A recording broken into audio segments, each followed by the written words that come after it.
Just in this toilet here, and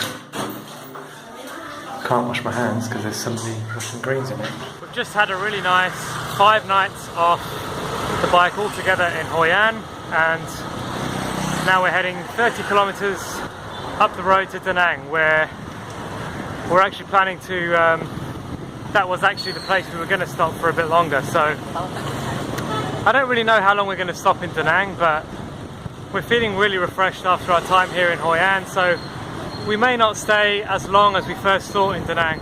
We'll see. Just arrived in Da Nang. This is the beachfront. It's quite nice.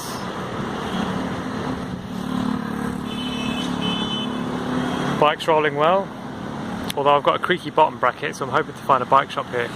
Just stopped to use the loo here.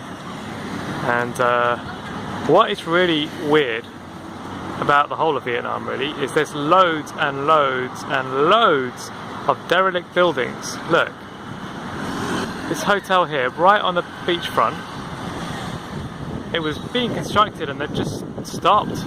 I don't know if it was funding or, and you can see them all over towns. It's really weird, and yet all the way back down the coast, the way that we've come, there's loads of resorts being built. Like there's the big names, Radisson Blu, Sheraton. So if these ones are empty, how on earth do those ones further down the coast plan to make any sort of income? Just arriving into the main town now of Da Nang, and we're crossing this bridge, and they've made it look like a dragon. One of those dragons that goes in and out of the water, a sea serpent, I don't know what you call it, but yeah, it's pretty built up. It's quite a big city, I think over 1 million people, and definitely the main city area away from the coast looks more normal without the derelict buildings and stuff. There's the bridge we just came across, and a pretty massive river here.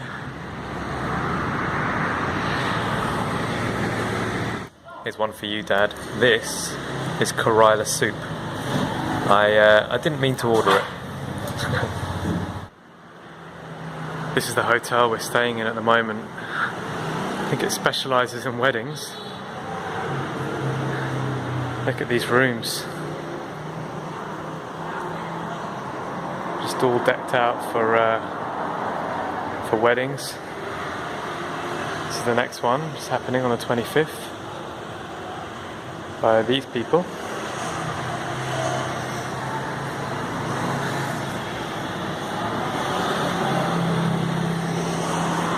Quite a grand sort of place. It's pretty cheap, this hotel. For some reason we managed to get our room in here for, it's about £10 per night. Not sure why, but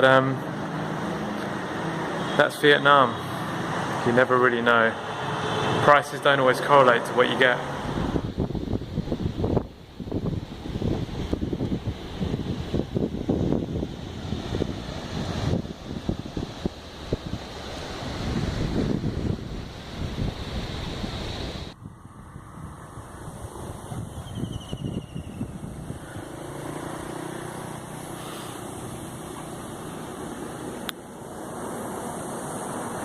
There's a monkey crossing the road. Our hotel here in Da Nang has got a doorbell. How random is this? Just a hotel room, but look.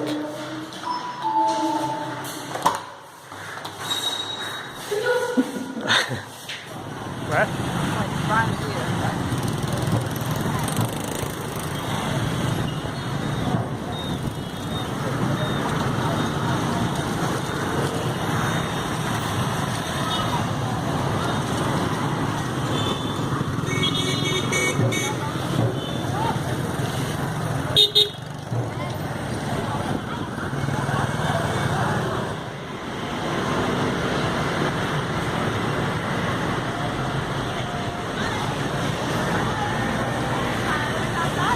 This is the mighty Han River by night. All the lights of Da Nang. This is the Dragon Bridge.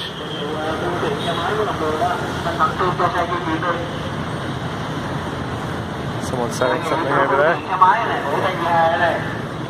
So just a little update. We've been here in Da Nang for about close to a week, 5-6 days. We leave tomorrow and we've had a good rest here. And Da Nang has been an interesting place. In fact, we feel that Da Nang has probably been the biggest disappointment since coming to Vietnam, because that's partially our fault, because we read up a lot in Da Nang and we heard a lot of really positive things about it, and it is a nice city. It is a pretty nice place to be. There's an amazing beach here, there's a nice river area, and if you're somebody that's really into just things and stuff and food and the beach, then you probably won't feel at all out of place here and really like it, really enjoy it. But we are feel people, and we really go on how a place feels, and Da Nang for us just hasn't had that really warm, welcoming sort of feel. It's really hard to put into words, but if you get the opportunity to come here, still come, and you know, I'd be really interested to know how you feel. Our balcony looks out in two directions. There's a petrol station over there. You can just about see the mountains in the distance over there, and then over in this direction we've got a nice view on the road. So, you know, even just being here, looking down, seeing everything go past, watching the world go by, you can learn a lot about this town and how Vietnamese life is in general just from this balcony. It's pretty cool. It's pretty cool. You see these signs here. You see this big red sign across over the road here. This means, we just Google translated it earlier, it just means all people unite together to make civilized city, or something to that effect. And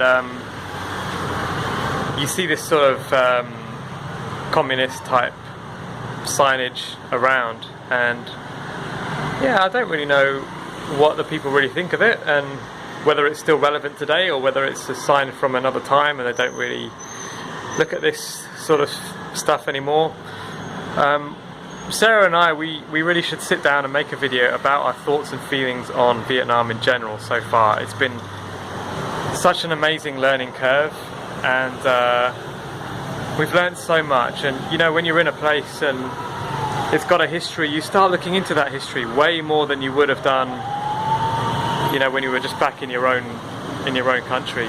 So we'll make that video at some stage.